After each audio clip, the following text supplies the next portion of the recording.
เพื่อเป็นการยั่งยืนถึงผลงานที่สามารถยัดได้ในระยะผ่านมาในกองประชุมสามัญครบคณะบริหารงานสหพันธ์กรรมบาลแขวงครั้งที่6สมัยที่7ได้จัดขึ้นในวันที่26มีนาคม2025อยู่ห้องประชุมห้องว่าการแขวง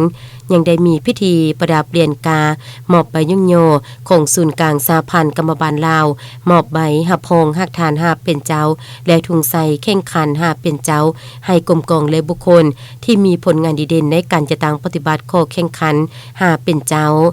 ในพิธีได้รับฟังการผ่านข้อตกลงศูนย์กลางสหพันธ์กรรมบาลลาวว่าด้วยการประดับเหรียญกากรรมบาลลาวที่เป็นเหรียญกาสูงสุดของสหพันธ์กรรมบาลลาวให้แก่12กรมกองและบุคคลจำนวน236ท่านที่มีผลงานดีเด่นในการจะตั้งปฏิบัติข้อแข่งขันหาเป็นเจ้าแต่ปี2021 2024ของบรรดาหักฐานและสมาชิกกรรมบาลที่ขึ้นกับสหพันธ์กรรมบาลแขวงบุรีคำไซให้เกียรติขึ้นประดับเหรียญโดยทานวงศรีทองศรีทิปัญญาประธานแนวราวสร้างศาสตร์แขวงบุรีคำไซ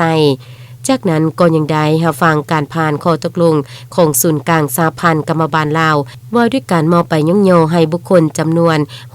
6,060 ท่านที่มีผลงานดีเด่นในการจะตั้งปฏิบัติข้อแข่งขันหาเป็นเจ้าแต่ปี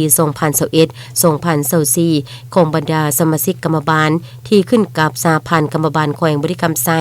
และข้อตกลงของสหพันธ์กรรมบาลแขวงว่าด้วยการหับพองกรรมบาลหักฐานเก่าหักฐานเป็นกรรมบาลหักฐาน5เป็นเจ้าประจำสมัยของสหพันธ์กรรมบาลลาวให้เกียรติมอบใบย่องโย